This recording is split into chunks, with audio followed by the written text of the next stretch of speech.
What the hell, WB? Here we are with the most recent merger between Warner and Discovery, and all heck has broken loose. The Byword starts now.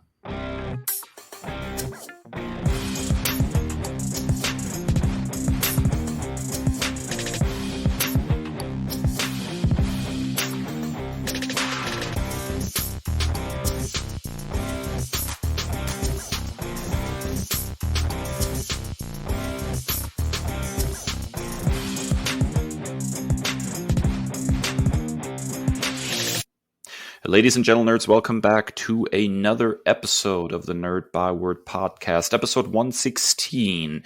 I'm Dave, here with my buddy Chris, and we are excited to deliver to you another episode of the podcast where any merger does not mean a significant loss of content. In today's episode, we are going to be breaking down the big developments of the Warner Discovery merger and all the news that came down the pipeline because of that. Is this a great move or a big old stinker? But first, as always, it's time for...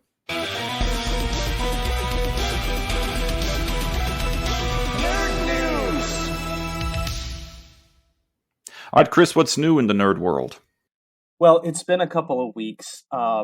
We have recorded a couple episodes ahead of time, but we recently, as of this recording, have lost one of the true nerd icons, and that's not an overstatement, it's not an exaggeration. Nichelle Nichols, probably most famous for her work on the original Star Trek series, as Lieutenant Nyota Uhura, has passed at the age of 89. And I typically have like a script and super organized with a news story, but I just wanted to like divulge myself from all of that and just like take a moment to just celebrate and honor the memory, the influence, and the legacy of Nichelle Nichols and everything that she meant to so many people around the entire world and all of the people that she inspired. I mean, I encourage our listeners, if you haven't already, to do some background research, listen to interviews. She famously wanted to quit the show after the first season and pursue her dream of musical theater on Broadway.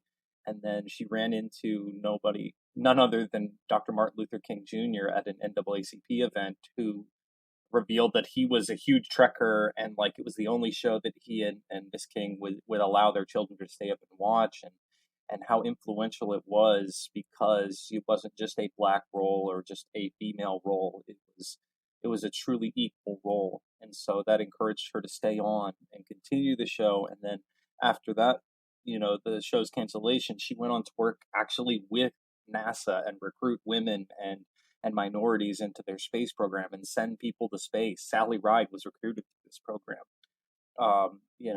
The first black man in space was recruited through this program. And she was also a major influence to Dr. Mae Jemison, the first black woman in space, and who actually showed up on Star Trek The Next Generation in the 90s as well. So, I mean, like, just her lasting influence, the first interracial kiss on television is never ending. And what's crazy is, like, she never stopped pushing boundaries and pushing progress for society as a whole. And so I know that there was some questionable some questionable treatment by her family. So I'm glad that, Stan Lee comes to mind with that situation in the latter years. So I'm glad that she no longer has to suffer through that, and that we can truly just sit back and celebrate the influence that she had on so many people.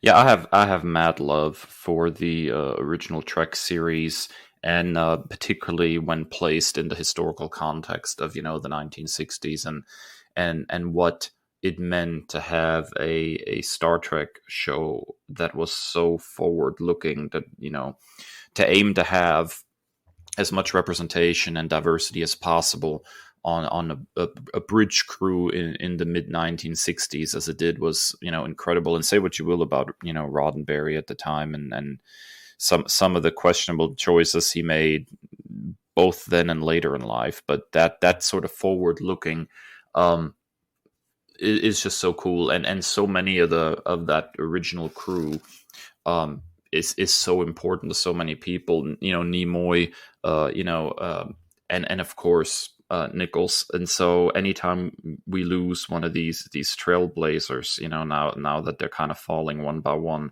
it's absolutely devastating. And so I'm a huge Nichelle Nichols fan, and seeing her, her light extinguished is an incredibly sad day for nerds everywhere. I wholeheartedly recommend that our listeners also, and we'll talk more about this later, Dave, in your nerd commendation. But Celia Rose Gooding, who is portraying Lieutenant Uhura now on Strange New Worlds, wrote a beautiful, beautiful essay for the Hollywood Reporter, and I encourage folks to check that one out because it's a beautiful and fitting tribute as well. All right, Dave. Your story involves one of my favorite video game publishers who has fallen on hard times as of late.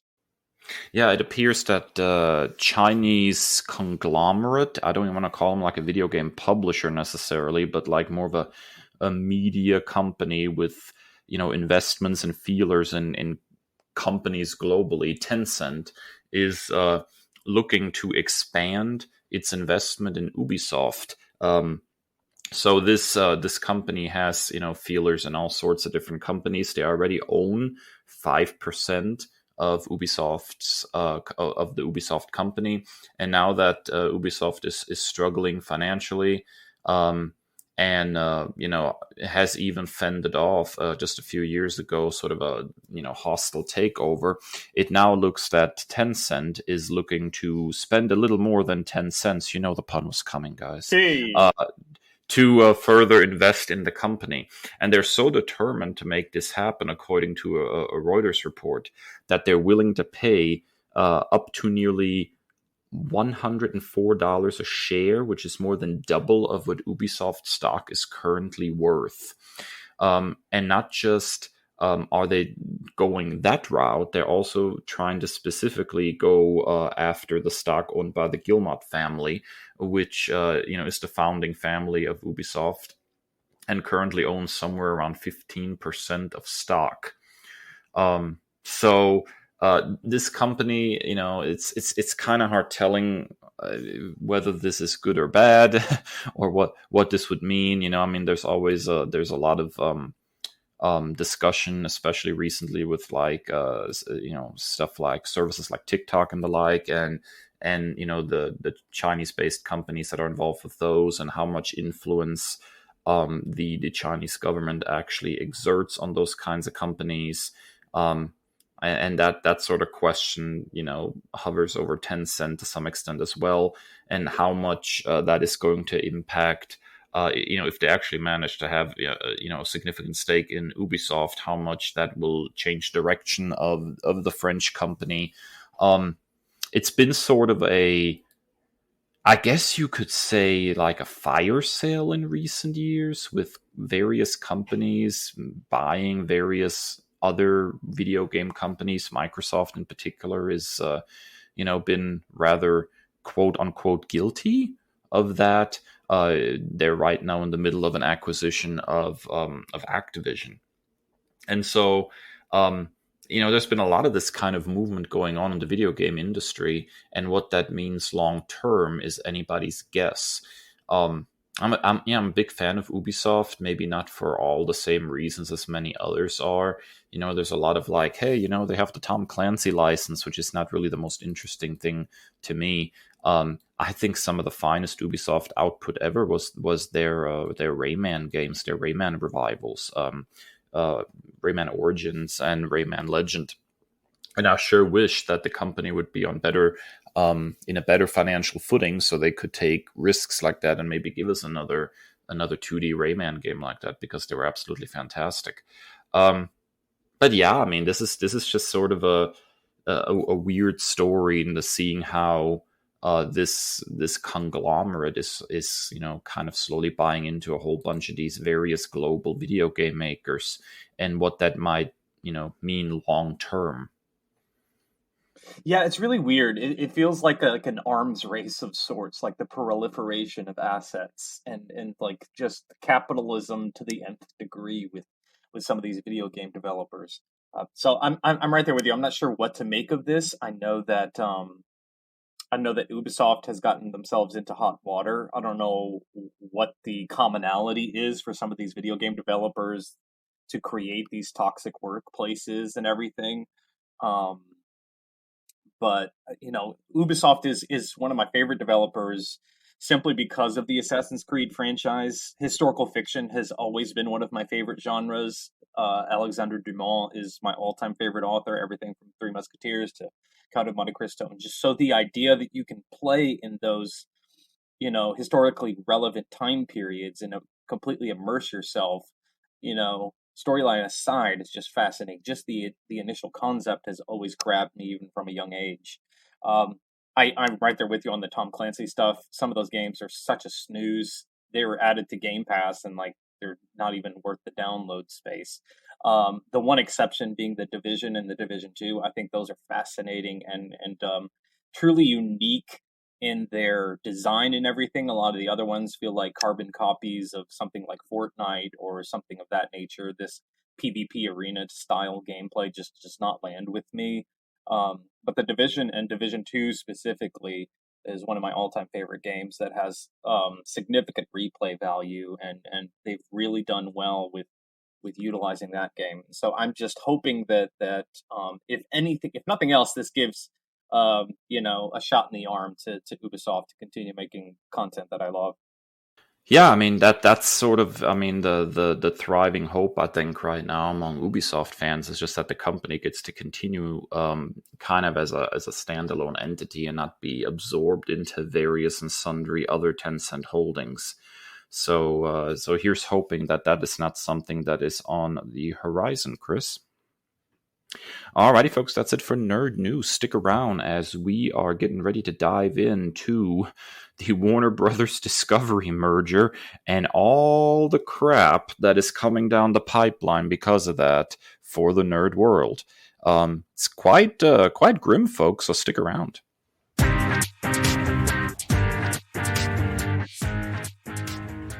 Alrighty, ladies and gentlemen, nerd, welcome back. And it is finally time for this week's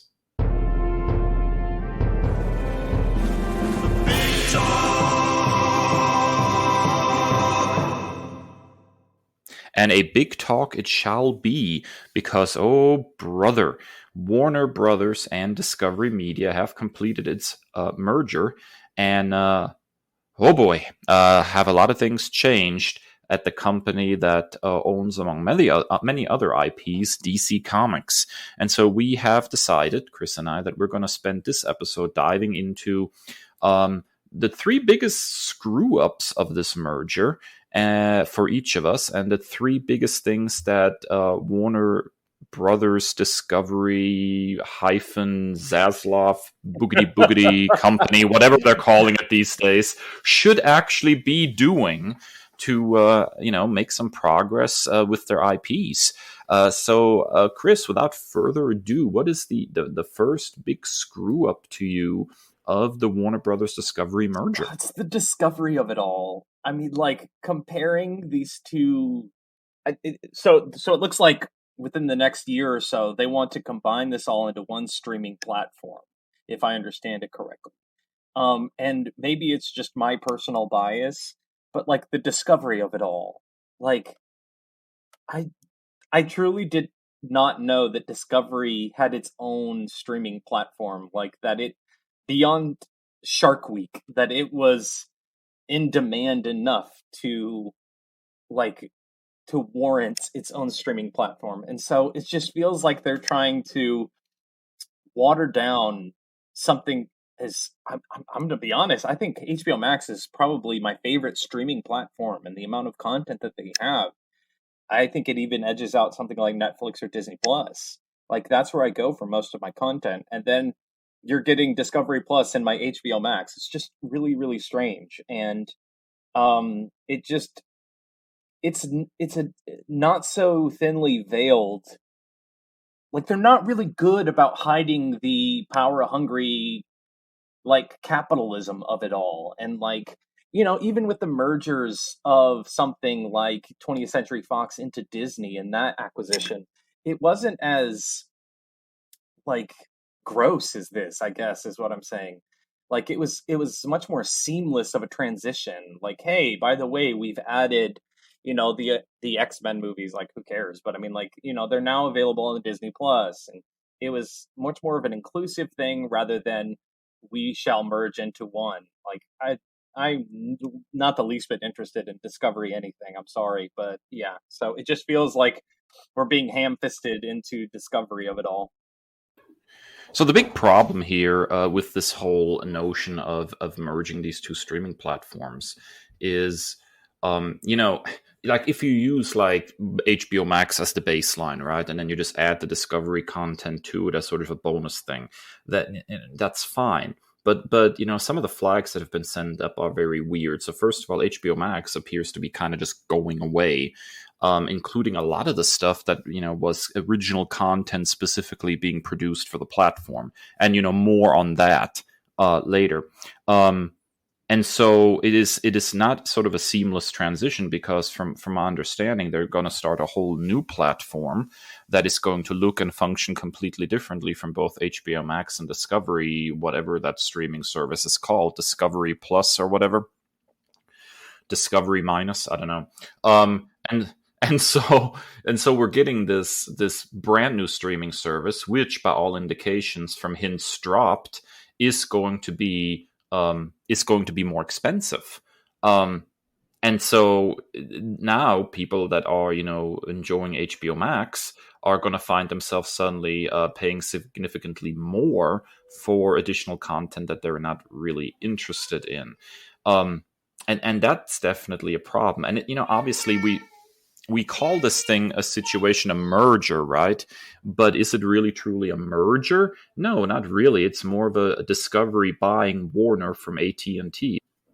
They're essentially in the lead of this whole new company, merged company, whatever you want to call it, and that is a significant issue, because I don't think Discovery as a company has particularly proven that it's very adept at managing IP and scripted television, and we'll talk more about that later as well. So yeah, being having two different things that are sort of not necessarily in the same wheelhouse, sticking them together and then charging more for it is not going to make, I think, either fan base ultimately very happy.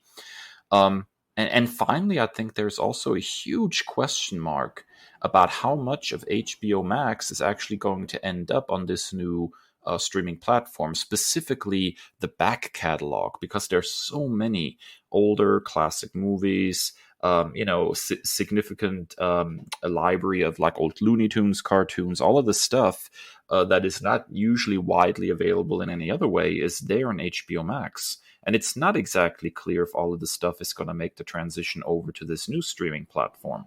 And that is going to be a sad day indeed, I think, for fans of older content. Yeah, and I don't want to come across as like some shill for Disney or anything, but like I'm not understanding why we need it all in one platform, because I don't know if the percentage ownership, because I don't think Disney owns like 100% of Hulu. I've done research in the past, if I remember correctly, but they have, part of that bundle. Disney owns ESPN as well, and so they've got three separate streaming services. And they even, like, in some of the press releases, and I'll get to in a moment, is like they identify that they have different audiences for each of these platforms. Then why are you combining them all into one? It seems like a not so thinly veiled attempt to up Discovery numbers and remedy that via the popularity and the pull of HBO Max.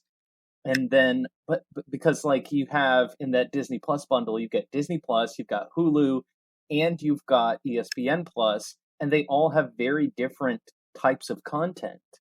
And so it's just puzzling to me why we're forcing this all into one. Well, yeah, I mean, obviously, that's one of the bigger issues here. The thing is too that as a person who's streamed quite a bit on HBO Max, I found myself overall pretty happy with the darn thing. I think the interface needed some work. It Yes, needed yes, a redesign, and there were some significant glitches based on which platform you were operating on. I remember trying to watch a scripted series Cold Case several times, and the whole thing just kind of froze up and crashed, and I had to restart the app. But those are sort of technical level things. But like the offerings and how they rotated things through and their classic catalog, HBO Max has been a very, very solid player in the streaming world. And in fact, I know there were analysts just a year ago that were talking about how HBO Max is poised to perhaps dethrone Netflix at long last and become the biggest name in streaming, which is no small feat considering that Disney Plus is sitting right over there. exactly. So and then you take what is a platform that is positioned to be the next big thing, the top dog, and you're like, no, we're going to go ahead and fold here, and we're going to start over here fresh with a whole different slate of content, and on top of that, it's going to be more expensive. And yeah, I sort of doubt the business savvy of that decision.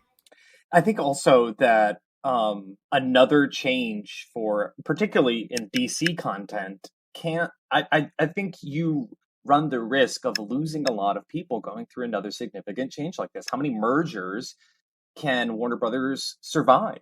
I think specifically about a show like Harley Quinn, which I've detailed to a great extent how much I think the world of it. But that started off on the ill-fated DC Universe app, which has now morphed into DC Universe Infinite, and that is strictly comics. And then that show migrated to HBO Max now, and now it's potentially going through another migration. How many more times do we have to go through this? And as we'll discover later in our episode, and that is hoping that we actually will get another season of Harley Mm-hmm. Quinn, because there are some ill-fated signs there as well.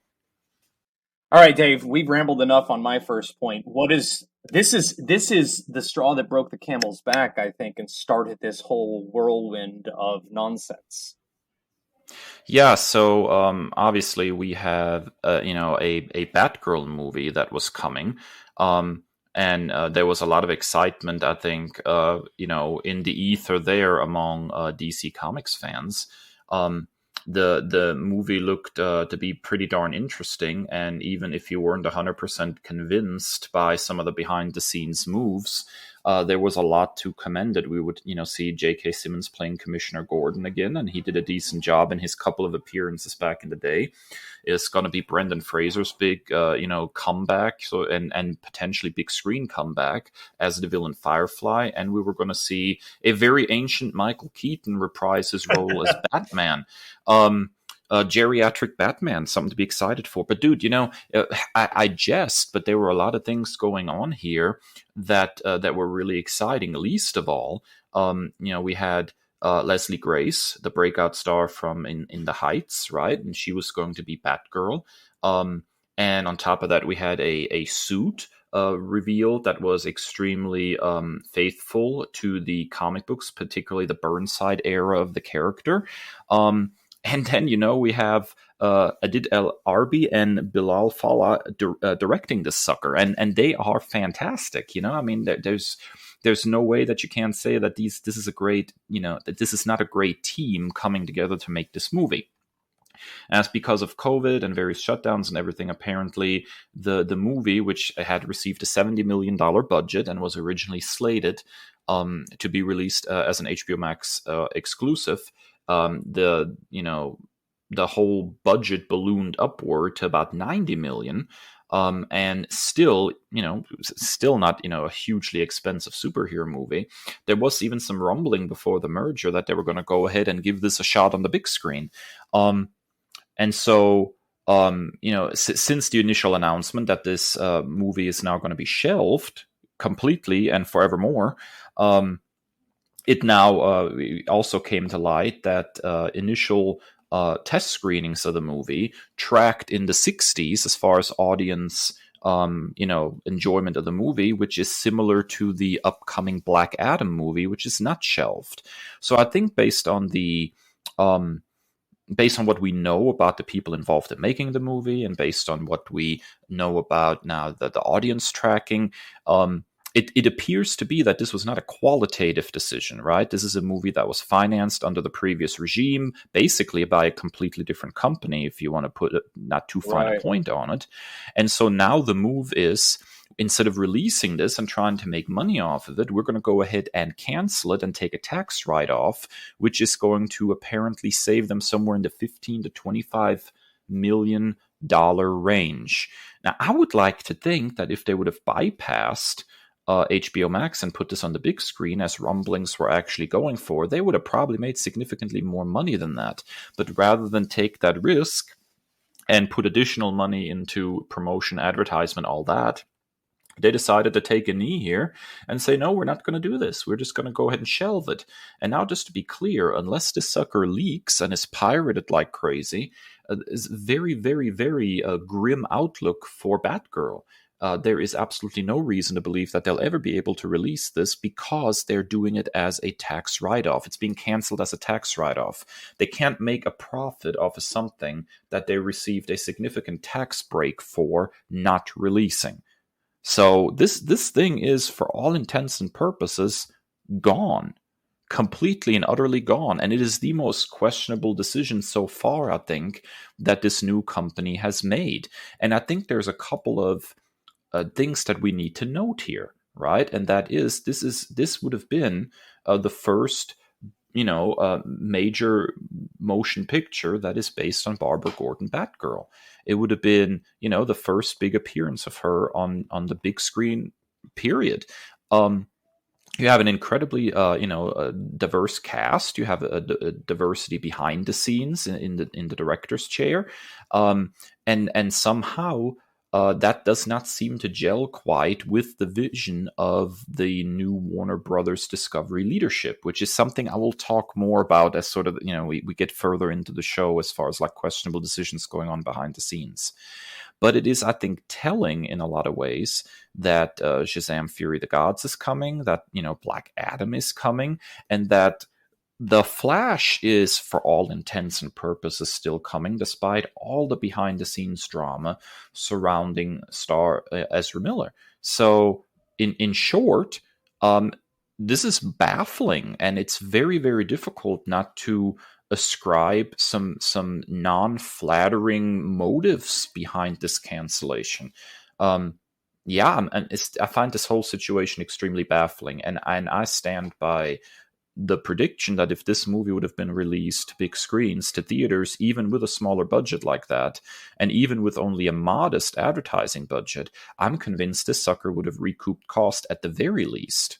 At the very least, and considering that this is, for all intents and purposes, a new company, and the brunt of the financing was borne by its previous iteration, this would have all been gravy for Warner Brothers Discovery.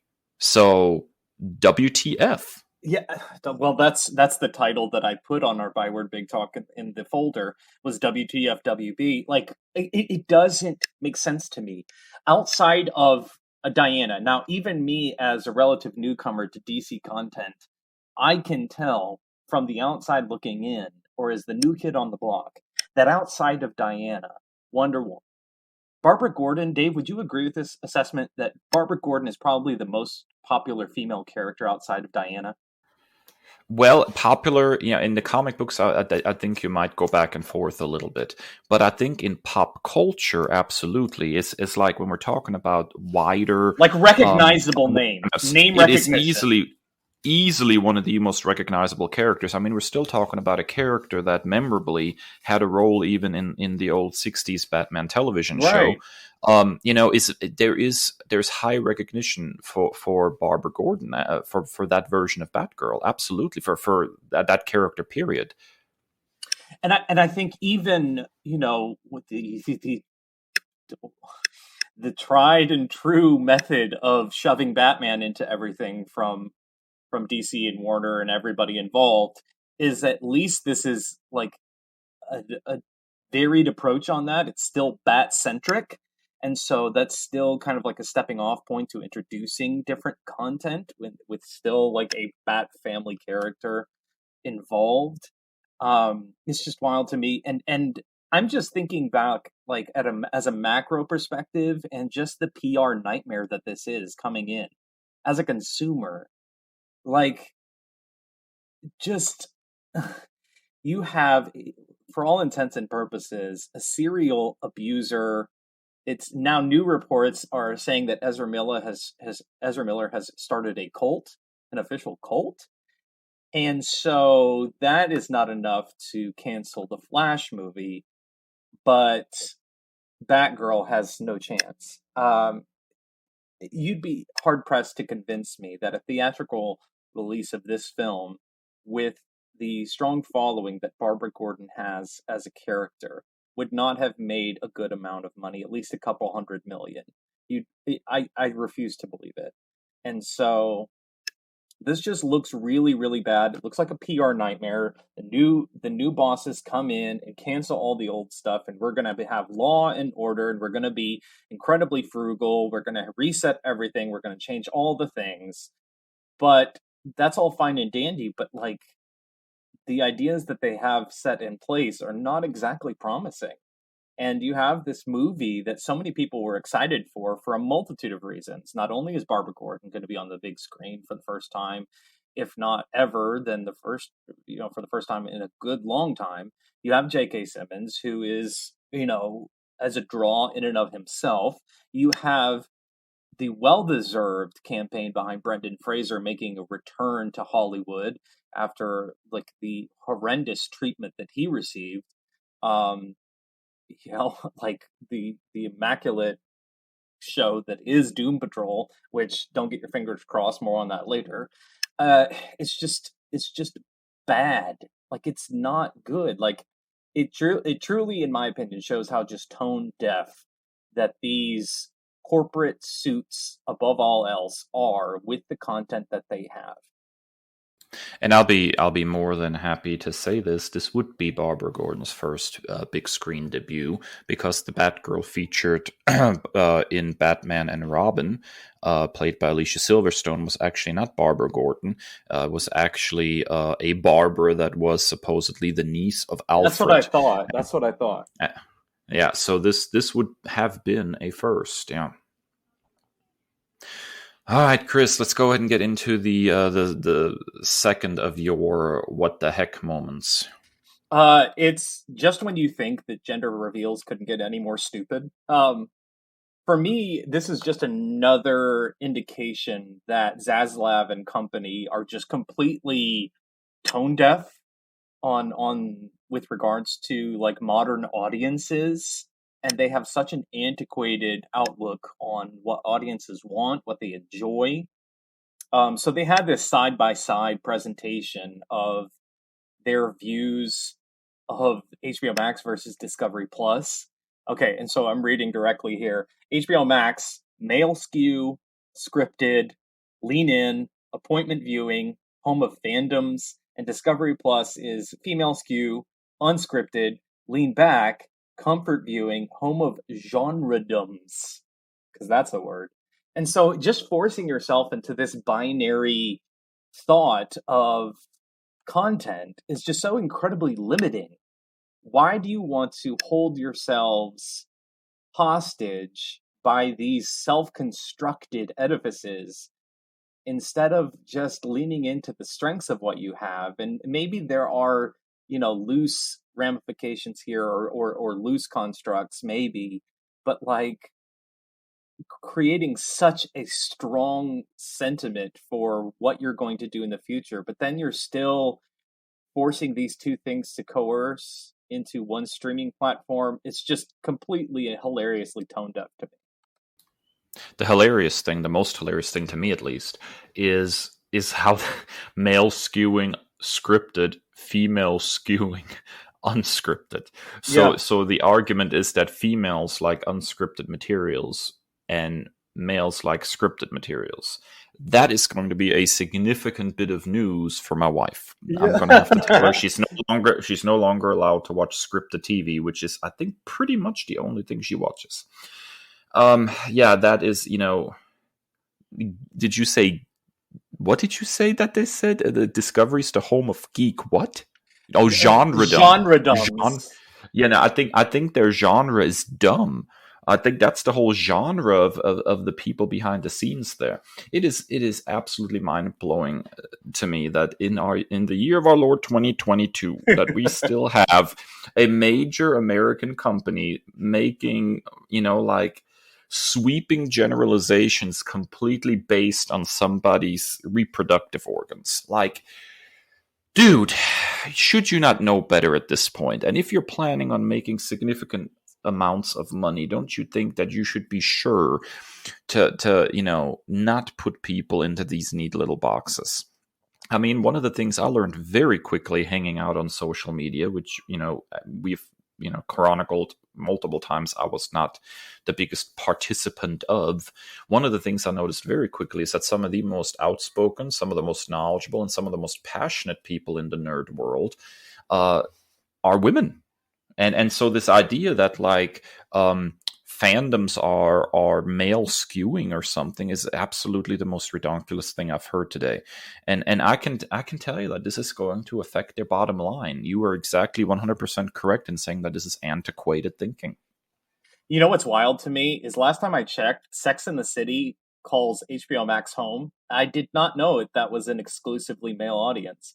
And I did not know that Discovery Plus, which, is probably biggest claim to fame, is Shark Week. I didn't realize that was an exclusively female audience. News to me. Yeah, and it's mind blowing, isn't it? We've learned a lot today again. All right, Dave, you hinted at this before, but I'm right there with you. So, one of the things that I always like to do is peek as much behind the curtain as I humanly can. I try to understand some of these decision makings, whether that be politicians or major companies. Like, I'm trying to at least get myself somewhat in the headspace of what's happening. And I should not have when it comes to Warner Brothers Discovery.com.org. So apparently the new chief executive officer of Warner Brothers Discovery Inc. is a gentleman by the name of David Zaslav, who is apparently not smart when it comes to how to run a company, which does not bode very well for Warner, I don't think.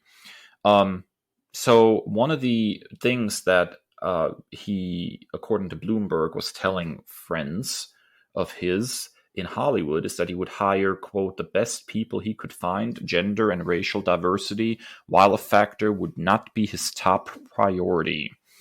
According to a Bloomberg report, it was very clear that gender and racial diversity were not a priority for him, because Discovery has apparently 6 seats on the company's board, and Discovery, and under Zaslav's leadership, appointed all white male directors.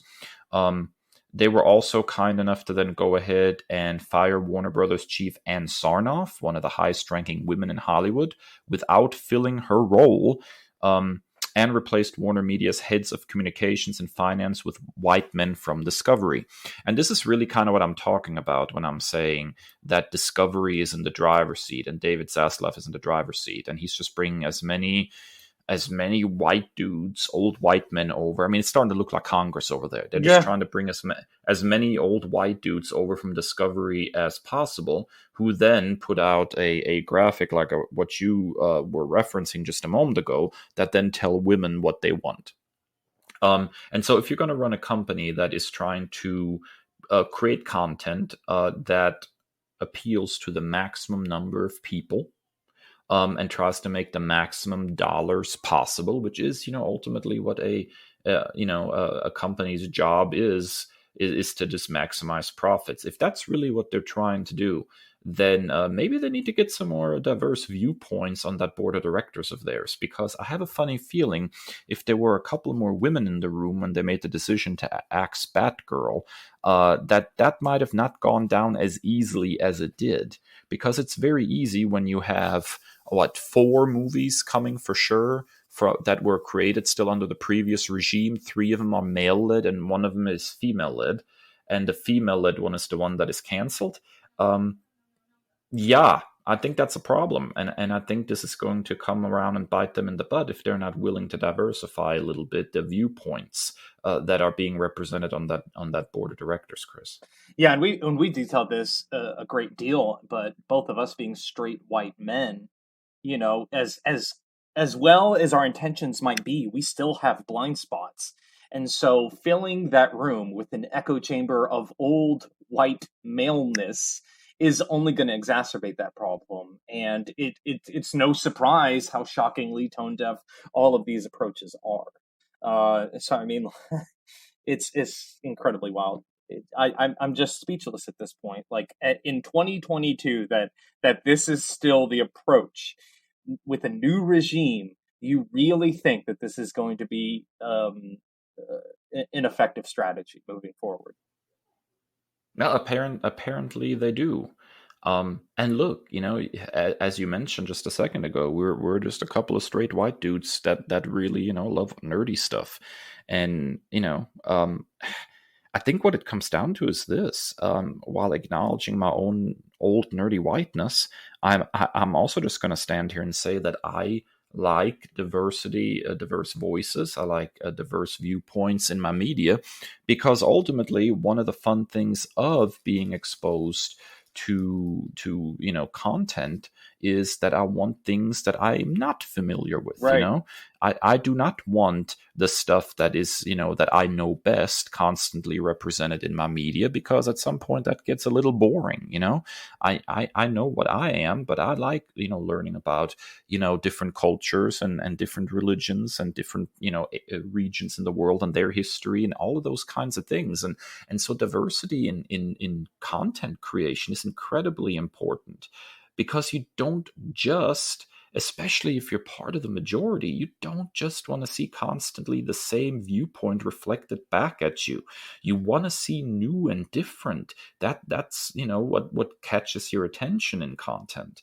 And so, here we are, once again, a major Hollywood company is going to be, an echo chamber, and that's just, it's the DC Comics of it all that's frustrating me, Chris, is that this is the company in Mm-hmm. charge of DC Yes. Comics now, and all of those characters that I love and enjoy so much. And this is their viewpoint through which they're going to filter all this. And that's troubling. And I can't imagine how you must feel as a lifelong DC fan, because as a casual lifetime viewer of DC content, and really getting into reading the comics and the content and the source material for the first time ever, like I'm falling in love with these characters, and it's heartbreaking at the onset. I can't imagine how you must feel. And on what you were saying about diversity and seeking out different viewpoints, I think that's our perspective as historians and fans of history. What's the first thing we tell our students is primary sources. Go straight to the source. You want to teach about Islam? You're going to have to study the Quran. One of the proudest episodes that we've put out, from my perspective, is our recent episode with Maria and about Ms. Marvel, because it's great that you and I, as white dudes, love Kamala Khan. That's great. But what does it mean from someone who's actually a Pakistani Muslim woman? Like, that's a much more interesting perspective than us just rambling about how much we love this kid. Exactly, yeah. All right, so your final WTF moment, Chris. What you got? Okay, so just the sorting. I'm kind of OCD. You wouldn't know that by looking at my office or my classroom. But at least in terms of my file folders, I'm kind of a nerd OCD about organizing things. And so this global powerhouse that they put out on part of this Investors Day, whatever this was, they put franchises Batman, Wonder Woman, and Superman as separate entities. And that's just like a serious fault, like at its core. Like, they didn't say that DC was an iconic franchise or anything. They put that in the brand, so at least they have that. But separating that truly shows you that if you want to construct a connected universe with all these characters, like, why are they separate? That's like it just shows at the onset that they don't know what they're going to do, and the future is not looking very bright for our DC characters moving forward, because there's no cohesiveness there. Yeah, and they've put out some statements that are talking about looking for somebody to lead the creatively overall the DC universe in movies, kind of like Feige does over with Marvel, and that they're wanting to put a 10-year plan together, and all that sounds nice on paper, but when you're already that tone deaf that you don't understand that Batman, Superman, and Wonder Woman are of the same franchise, not of different franchises. Um, yeah, that's a problem, Chris. I think the world of Heather Antos, and I think she had probably the most apt description of this, all of it, after the Batgirl debacle. She said, I'm quoting her tweet here: Warner Brothers wants so badly to be where Marvel Studios is, but it lacks the patience and understanding of its characters to ever get there. It wants billion-dollar hits without making $300 million hits first, end quote. They so badly want to jump the shark and get to an Avengers Infinity War, an Avengers Endgame type of box office, but you're completely neglecting the fact, as we've said before on this show, Avengers, the first Avengers in 2012, was the end of phase one that had 5 or 6 films in it. You can't, and they screwed the pooch before when they jumped to Justice League like 1 or 2 films in. You have Batman being introduced in a Superman movie that, even divorcing yourself about the quality or lack thereof of that film, you're introducing Batman as an adversary in a bad karaoke version of Frank Miller's The Dark Knight Returns, and then the exactly next movie is Justice League. But the first half of it is spent resurrecting Superman because you killed him off already. Like, you want to just copy and paste and take the Cliff Notes version of Marvel's success without doing the work, the hustle, the work ethic, the grind that Kevin Feige and company have done. It's absolutely mind-boggling to me that they can be that out of touch. Yeah, I got nothing to add. That sums it up pretty darn well. Dave, I'm furious about your last one, so let's vent together. I think I'm exhausted at this point in the episode, so I'm just gonna keep this really brief. Um, so they've started basically now also making cuts and kids and animation content that Warner is creating, which is one of the things that I think we can all agree Warner has always been exceedingly good at. Whether that is, superhero stuff, Batman the Animated Series, Superman the Animated Series, Batman Beyond, all that stuff, Justice League, or whether that is, non-superhero fare. I memorably always have to think of Animaniacs from my childhood and how even that, made a comeback not too long ago and was still, very sharp and fun. Warner has all the way to the Looney Tunes, just this incredibly long, rich tradition of animation and kids content that is truly excellent. And it came, sort of first shot across the bow. You already knew something was up. There was a movie, Scooby Doo based movie, theater movie, major motion picture thing a few years ago called Scoob, and it was getting a sequel, which was, by the way, co-written by Paul Dini, and they axed it, and it was pretty much done, of my understanding. It's close to complete, in a similar boat as Batgirl, and now there's more and more rumblings coming that various other content that they are creating in kids programming and animation is going to get whittled down, with major cuts coming in the budget for those departments, which obviously is going to mean significantly, reduced output, and probably qualitatively a leap downwards as well. So, again, here's a company, not understanding its own history, and the excellence, that has been established in animation and kids programming under the Warner name, and just goes ahead and drops all that, and it's just like stupid.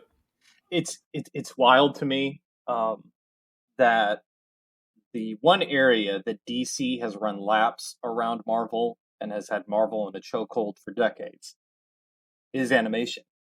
I mean, when you stack up the the the giants that DC and Warner Brothers has in its repertoire. When you think of things like Batman the Animated Series, um, when you think of things like Justice League Unlimited, now I can say firsthand Batman Beyond. It's truly laughable, the competition. As much as I love X-Men the Animated Series, as much as I love Wolverine and the X-Men, as much as I love Spider-Man the Animated Series, it's laughable, the side-by-side comparison with DC versus Marvel in terms of animation. Young Justice as well. And there is such a prejudice amongst even consumers, but even more so executives, when it comes to animation. And it's truly so self-limiting and such a self-induced wound, shooting yourself in the foot when you don't give credence to this. I think of, Academy Award-winning director of films like Parasite and Snowpiercer, Bong Joon-ho, who said once you, in his acceptance speech for Parasite and the Oscar, once you overcome the 1-inch tall barrier of subtitles, you'll be introduced to so many more amazing films. And the same kind of prejudice that people have for foreign language films and not wanting to read. I put subtitles on English films for Pete's sake, but there's this prejudice that we have, and people not watching something like Star Wars: The Clone Wars or Star Wars Rebels. You're missing out on some of the best Star Wars content of all time, and you're truly, truly missing out. Just imagine not wanting to go to the Louvre and view some of the best works of art in all of human history. This is how I feel about animation. The greatest superhero movie, I contend, I'm broken record on this, the greatest superhero movie that we have ever had is Spider-Man Into the Spider-Verse. Now, the comics, unfortunately, not so much. But that is a perfect film. No notes, no exception, no edits, no rewrites, nothing. It's a perfect film. It encompasses so many things that are core to that character, and it cannot be altered in any way to improve its quality. It's a perfect film. And the people who still view animation and children's-centric content, kid-centric content, through that lens are laughably short-sighted. And so, I got nothing else other than, don't worry, Dave, because we're fixing these clowns here in just a second. All right, let's go ahead and jump in on that, man. What is the first thing that would fix this Warner Brothers Discovery situation in your book? Listen, public school teachers telling longtime Hollywood executives how to do their job. That's pretty sad. But my first thing is, like I said before, HBO Max is easily my favorite streaming platform right now. I don't know how much longer that's going to last. I'm watching The Rehearsal right now, and I know it's not a nerd commendation, but it's the craziest thing I've ever seen. If you liked Nathan For You, one of my all-time favorite comedy shows, Nathan Fielder is a comedic genius. The Rehearsal, there's no way that I could explain it. Just watch it, because I need someone to discuss how crazy that show is with me. But HBO Max has a ridiculous amount of incredibly original content. You've got the entire back catalog of HBO. You've got The Sopranos. You've got all these amazing original content shows, Sex and the City for their exclusively male audience, apparently. It's absolutely insane to me that it's not particularly close for me in regards of content. As much as I love Marvel, I'm a fanboy through and through. But in a side-by-side comparison with Netflix, Disney Plus, all the other streaming platforms, it's not close. HBO Max has the strongest amount of content for me, original content, and you have to lean into that. Harley Quinn is a darn near perfect show. Lean into that. Don't cancel it just because it's freaking animation and you don't get it. Your 48-year-old white self doesn't get it. Lean into your strengths, your original content. Listen to your consumers. They're telling you what they want with their views, with their money, with their pocketbooks. Lean into your strengths, your original content. Doom Patrol is a fantastic, amazing show. Okay? You have great original content. Some of it is a miss. Titans is not a good show. Anna Diop is fantastic, but Titans as a whole, not a great show. But the rest of them, vast majority of your original content on HBO Max is great. Lean into that. Flex your muscles. and keep going. Yeah, so in short, 100% agreed. HBO Max is a fantastic platform. We've chronicled that earlier in the episode already, and we definitely should, keep that around in some capacity and keep putting out those HBO Max originals, for crying out loud. Even if you make a qualitative decision that maybe Titans isn't very good, fine, get rid of that, but don't get rid of the good stuff. Don't get rid of Doom Patrol. Don't get rid of some of the stuff that is resonating with your audience. You're 100% correct. And whatever they end up launching is just going to be called like Warner Discovery or HBO Discover HBO or some such crap. Like, it's just going to be some really, we just have to get that Discovery brand in there. They're still not thinking like the CEOs and board of a new company. They're still trying to ram their old company down our throats. I will say, if I read correctly, that they did cancel Riverdale and Gotham, or whatever that show was called. What is it, Gotham Knights? So at least that's a silver lining, because that was a terrible idea. And a terrible trailer. So bad. So bad. All right, Dave, I'm excited to talk to you about this, about your first fix, because I started, as of this recording, the first 3 episodes of the Netflix series, and it's a resounding yes for me as your strategy from last week. I think there's a lot to learn from Neil Gaiman's Sandman, not just in the kind of stories it tells, not just for how it depicts diverse groups. And I've not checked out the television show all that much yet, but I'm rereading the comic book in anticipation. And from everything that I've read from people online, what they're saying about adaptation, I think this is the template. So naturally, of course, it's happening on Netflix. But if you're going to take a very specific approach to adaptations, this is the way to go. Number one, try to get people involved that either have written the storyline originally in the comic books as consultants, or created the original characters, or at the very least have a mad love for the IP. 2, don't be afraid to mix things up where it feels appropriate, as long as it matches up with the original intent of the story, or where it can make some improvements. One of the things that is so cool about Gaiman's Sandman is, even though it started publishing in the 80s, it is so very inclusive, with the kind of characters it includes. One of the early storylines, deals with an LGBTQ couple.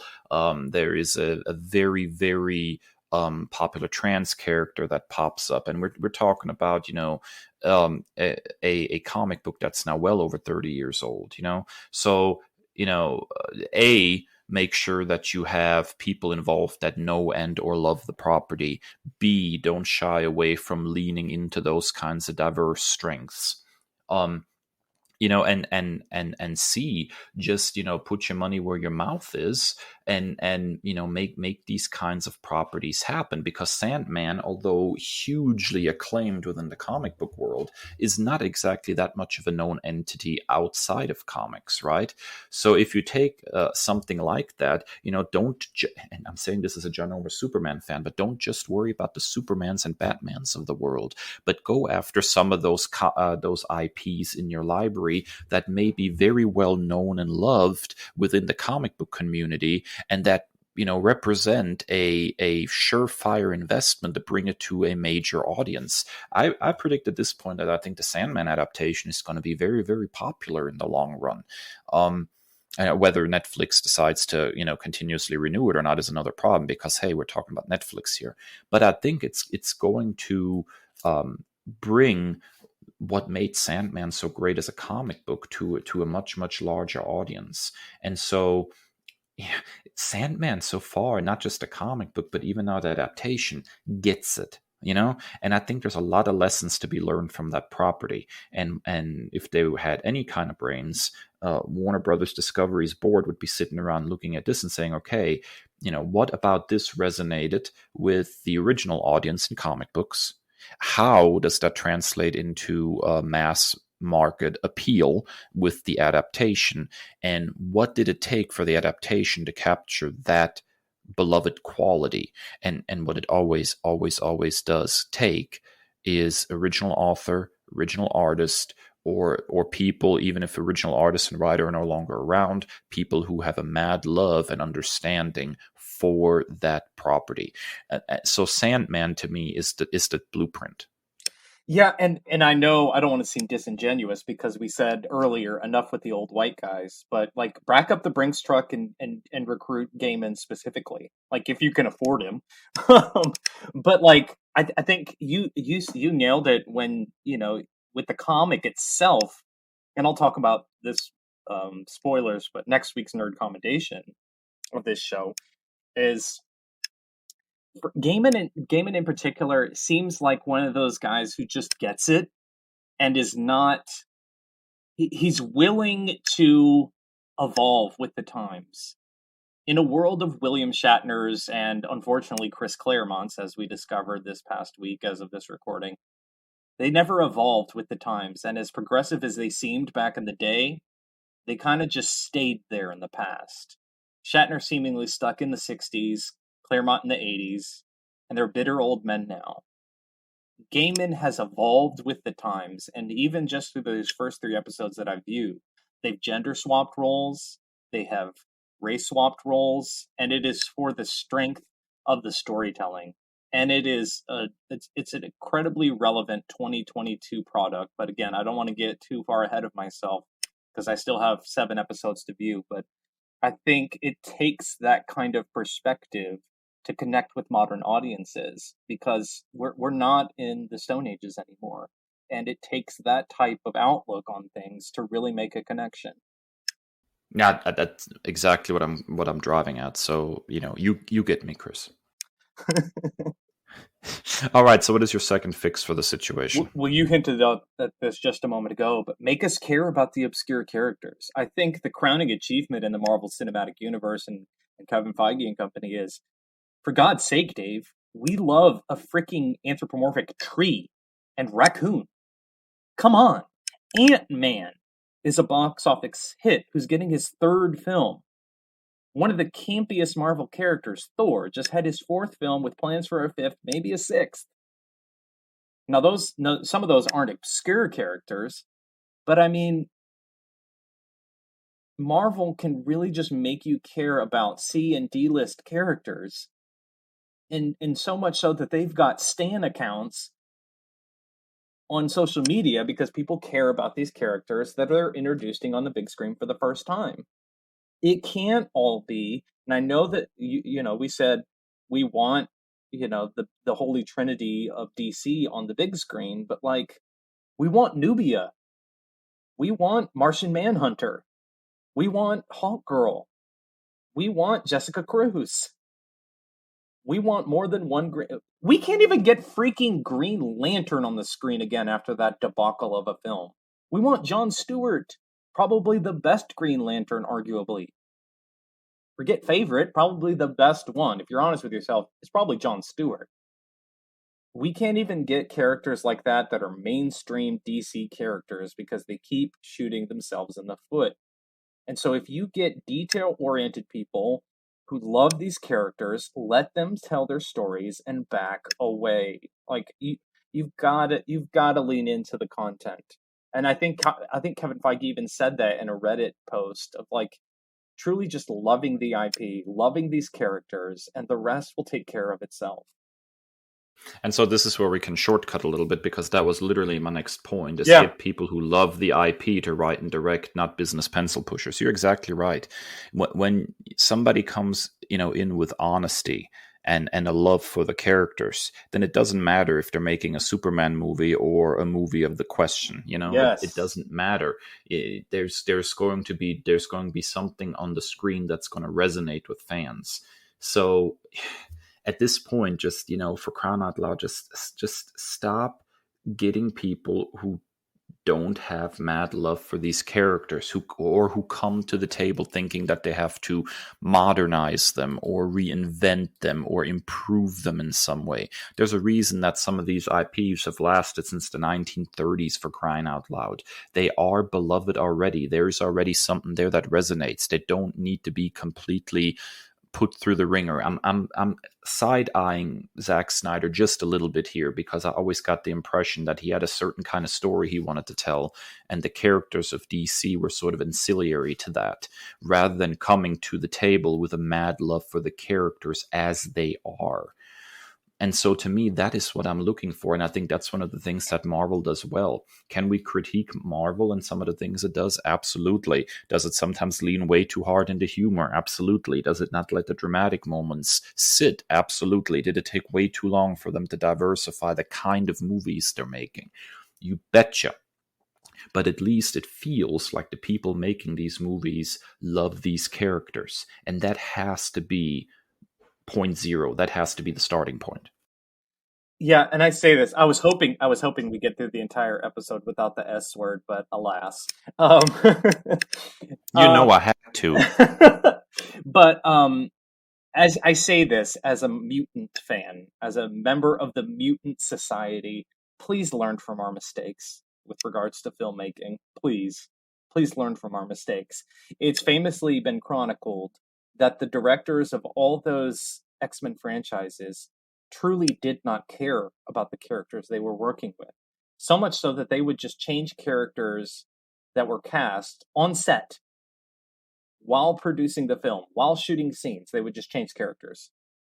There was precious little with regards to accuracy towards the characters, to their core. This is, the company that took one of the big powerhouses and the greatest successes of X-Men the Animated Series and Rogue and turned into a whimpering emo kid, and completely stripped her of all agency and all identifiable characteristics. I just want to say that MCU Rogue, whenever she may premiere, better keep her hands off of Carol Danvers. Okay, I don't need that whole comic book storyline. Don't you go draining my Carol. I like Captain Marvel too much for that. Hands off. But yeah, please learn from those mistakes and don't just make it up as you go along, please. So your last point, I think, is actually going to be a little more controversial than you think. Well, I honestly don't know, but I say take the success of Pattinson and Reeves as Batman and just make that a fresh start for the universe, because I guess that's the closest emergency pull lever that is closest within grasp. That's the last bit of DC film content that I enjoyed. And so I'm saying take that and run with it, but I'm not exactly convinced. I can be persuaded. The thing is that is not necessarily a bad idea. I'm not convinced that Pattinson and particularly Matt Reeves are necessarily on board with, sharing their movies with a larger DC universe. I think there is something very, isolated, standalone over in their own corner. And by the way, do we have to worry about the Batman sequel? Like, is this still going to happen? Like, I'm Oh, worried Lord. about this. Because I think, if they're already, throwing around stuff like 10-year plan and long-term strategy and all that stuff, they're going to want a Batman. They're going to want a Superman. They're not going to want, these multiple different versions. And I think I'm a little worried about that. But the Batman is one of my favorite versions of the character in quite a while, and potentially, besides the animated one, potentially ever, because I love the slow, deliberate detective thing that is happening in this movie. I love how it's returning the character to the roots in film noir, rather than being, like, I want a little less superhero in my Batman and a little more detective. Yeah. I like that about the character. That's what originally drew me to the character. And so that's one of the reasons why I love this version of Batman so much. So I'm really hoping that doesn't go away. That's probably my big worry. But like, I'm okay with them starting over fresh, even if they have to. Right. As long as they're willing to leave the Batman over here as some kind of alternate universe Earth take 2, or whatever, yeah. and continue making those movies. Like, I'm not opposed to that. I think what scares me much more is, as we've already discussed is that they're looking to, have some kind of shortcut, right? I mean, they're looking for a shortcut. They want to go Marvel level as fast as possible. And so what would be the simplest shortcut to take? You take the people who were already there. So let's bring Henry Cavill back as Superman, and part of me would love that, but part of me also doesn't want to have to deal with the incessant toxicity of the Snyder bots coming out of the woodwork saying it means Zack Snyder's coming back. Bring Ben Affleck back as Batman. That's a quick shorthand, but is that necessarily the right move? If you're really trying to do something different and new, probably not. But again, they're trying to take shortcuts. And that is going to be a problem. So I just want a good good DC Universe set of movies. I just really do. That's what I want. If that means jumping off of the Batman as a starting off point, I'm okay with that. That doesn't mean though that a Superman movie has to look like the Batman. Right. It just means that, similarly to how Matt Reeves came in and said, "Hey, I understand this character from this level. Let's go ahead and try to make a movie out of that." I want somebody to come in and say, "Okay, this is how I understand Superman. Let's go ahead and make a movie out of that." You know what I mean? They should be very different movies. Yeah, and I don't know, just like off the top of my head, I don't think that the Batman lends itself necessarily to a shared universe type of environment. I think you would have to really work hard to, just look how tonally different Batman and Superman individual comics are. You'd have to get someone who truly is able to identify the quintessential elements of Metropolis and the world of Clark Kent.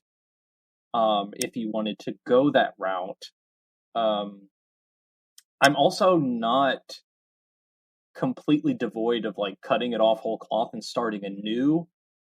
I just don't know how well that can be done at this point with the mess and the muck that we have.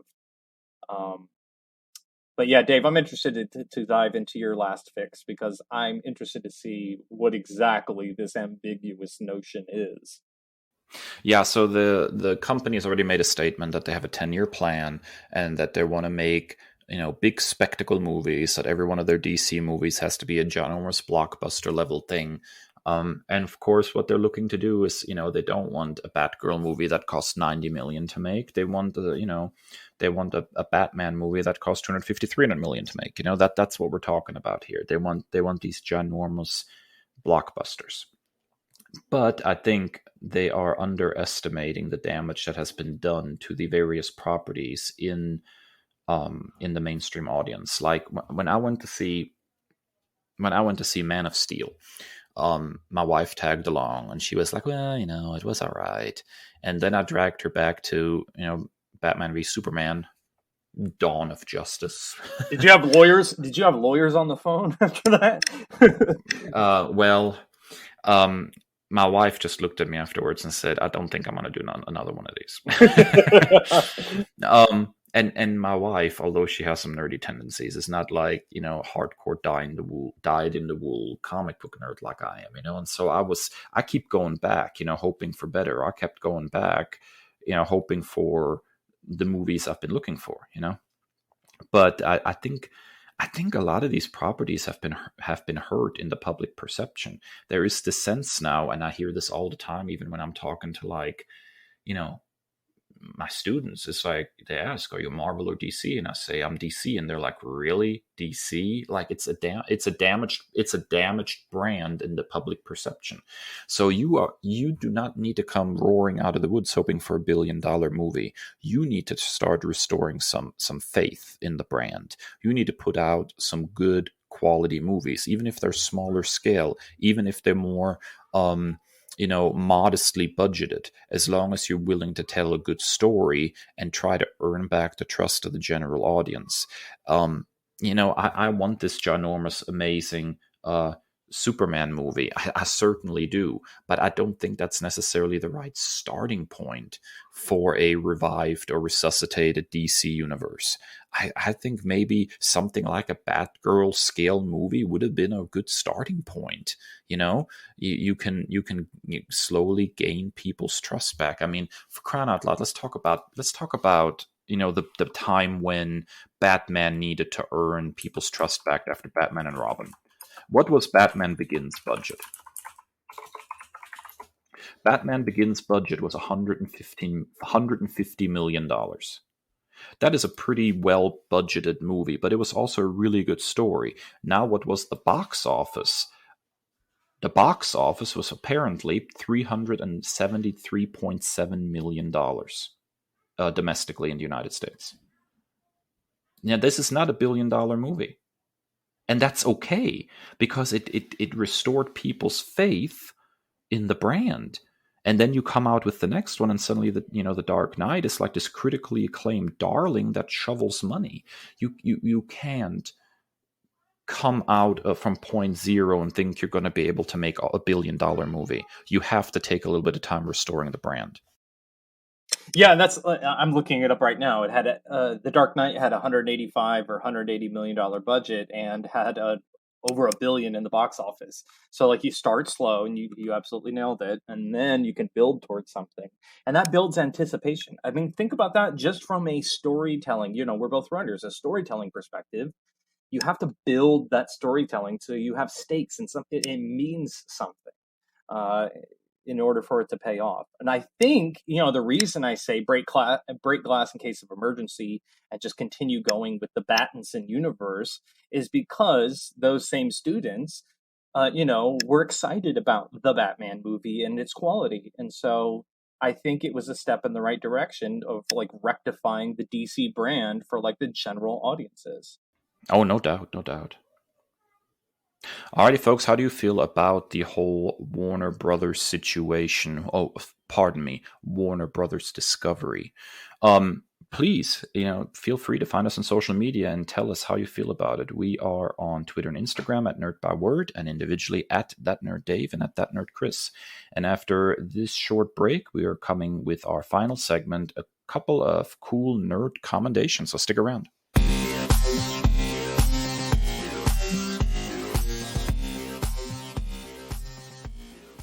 And we're back, and it's time for everybody's favorite segment. It's time for...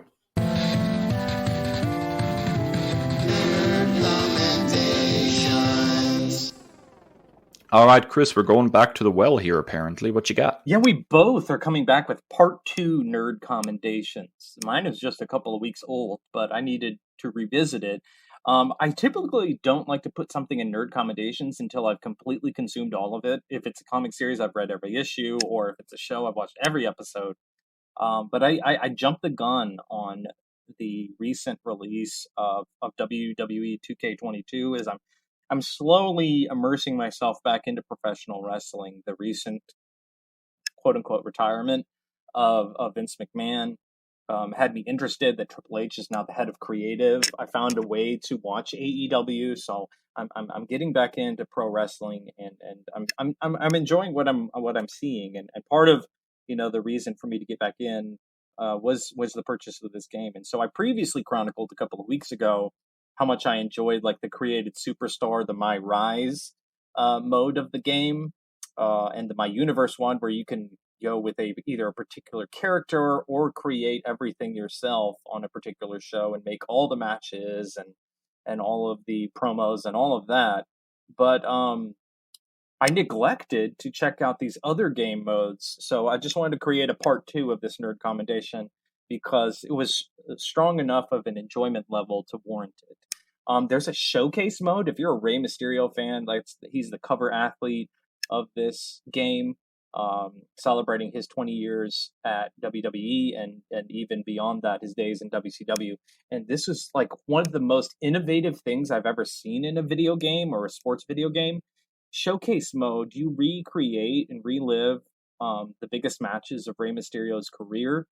So, for example, you have the Halloween Havoc, I believe, 96, where he faces off against Eddie Guerrero, WrestleMania 21, where he fights off Eddie Guerrero. And it's the seamless transition where you're recreating these moments in-game, but then it transitions at pivotal moments back into the old footage of the real-life matches as they took place, and then you go right back in and right back out. And so you're recreating these moments that really, really happened.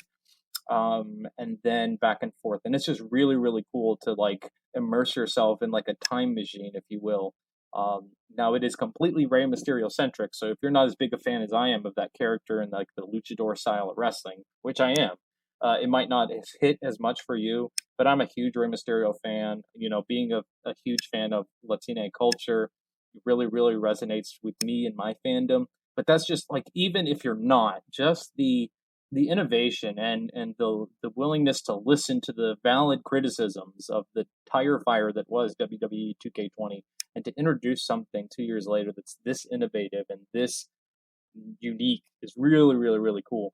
And then they also have, you know, it's kind of a carbon copy of other popular features of things like Madden or FIFA, where you kind of have like this trading card element in the My Faction mode. But it's really, really interesting the way that they chose to do it. That makes it stand out. But it's really fun that you build your own deck of superstars and you build your own faction, and then you can choose to purchase new cards and packs via, you know, virtual currency. um, but it's really, really innovative the way they do it. They have these weekly towers and then the proving grounds or faction wars. So you can, if you like PvP, you can create your own squad via these decks and take on other real life players, or you can work through these complex story modes that they have built in this different game mode. This is in addition to all the other stories that they have. And then also another one that I tried out, it's pretty difficult, to be honest, is you have the GM mode where you choose one of the historically relevant GMs. You can be Stephanie McMahon or Shane McMahon or William Regal or Adam Pearce or a multitude of general managers. And then you go up against another general manager. Let's say you choose to take over Raw or SmackDown or NXT. And then you have to draft your roster. You have to make hard financial decisions based on how much you're going to promote. Um, and basically you're creating, remember, like the Monday Night Wars of the late 90s and early 2000s, is you're recreating that in real time and going up against Raw or SmackDown or whatever the competing brands and general managers are with your roster. You can hire people on short-term contracts to boost your ratings and everything. So it's just really cool and innovative game that I did not get a chance to play before I made the Nerd Commendation the first time around. And I think this is something that we should probably institute more often, is revisiting things. You know, revisiting each other's Nerd Commendations. You read Jason Aaron's Thor on my Nerd Commendation. I'm reading Chip Zdarsky's Daredevil right now on your Nerd Commendation. So I think this might be a way to kind of evolve Nerd Commendations into a different chapter. Yeah, I kind of like that. I'll say that again. I always loved wrestling games, and there seems to be finally some meat on that old carcass again with 2K22. So I'm definitely going to have to give it a shot because some of those new modes seem very interesting. All right, Dave. So you are also revisiting a previous Nerd Commendation, which I am very excited about and wholeheartedly second, although I am still in the first two episodes. Yeah, so when I nerd commended Star Trek Strange New Worlds, I had only seen the first two episodes. And it was so reminiscent of an updated original series that I just instantly fell in love with it. And I just had to nerd commend it. Well, I recently finally finished the entire run of the first season, all 10 episodes. And let me tell you, this show actually goes from strength to strength. All the things I said before about the show, the writing, the recasts, all of those things hold true and actually become more pronounced as the series progresses. So ultimately, all I can say without, turning this into a complete rerun of my last Nerd Commendation is just, if you like the first episode, keep watching. If you like the second episode, keep watching because it actually gets better. I will say there's a couple of weaknesses later on in the show. I'm not the biggest fan of the reinvention of the Gorn. That'd be almost like Alien, with implanting their young in people's bodies and then they jump out. I wasn't a big fan of that part, but the episode that it happened in was still a really strong episode. Also, the biggest criticism, I think, is that their introduction of a version of James T. Kirk in a sort of flash forward episode into an alternate timeline didn't exactly ring true to me. It didn't manage to quite capture who Kirk is as a character. As like Chris Pine did. Chris Pine, I think, did a really good job taking the baseline of who Kirk is supposed to be and representing that without imitating Shatner's original performance. That doesn't quite work here. I'm hoping that they're spending some time fine-tuning that before they bring that particular character and that particular actor back. It's really funny because his brother, Sam Kirk, actually describes him as the Kirk that we all know and love. Is like, doesn't like to lose, bends the rules all the time, but is still a really good captain. And then the way the character is and runs on charm. And then the character that's portrayed is like this black hole of charm and charisma. Like, there's just none there. So I'm like, there's a disconnect here, guys. But other than those minor nitpicks, I would say the show is absolutely fantastic and just needs to be seen to be believed by any Star Trek fan. Well, you answered my question before I could ask it. I was going to play devil's advocate because I remember you having that nitpick about Kirk in particular. But I think, honestly, for me, we take for granted how wonderful these recastings have been, both in the Kelvin universe and in this series in particular. Celia Rose Gooding, in that second episode in particular, what I've seen so far was absolutely just wonderful as Uhura in a role that keeps getting better. And you don't think that, like, you can revisit that. And, like, both Ethan Peck and Zachary Quinto have been spot on. And as iconic as Leonard Nimoy is in the role of Spock, like, you would never think to even recast those things. And the way that they are able to take those roles and kind of pivot and make them their own. Chris Pine, you mentioned, is, I think, the world of. I'm excited for that Dungeons and Dragons movie for no other reason than Chris Pine, and he does not have to play an ancillary part of the Wonder Woman franchise, and it's particularly in '84. It was such a strange choice there, directorially and overall. But I'm very excited to dive back into this show simply on those strengths. Alrighty, folks, there you have it. This was a new episode of the Nerd Byword podcast. If you like what you just heard, you can find us on any podcasting platform. Drop us a rating, a review, and subscribe so you never miss another episode. You can find us wherever podcasts are available, including our very own website, nerdbyword.com.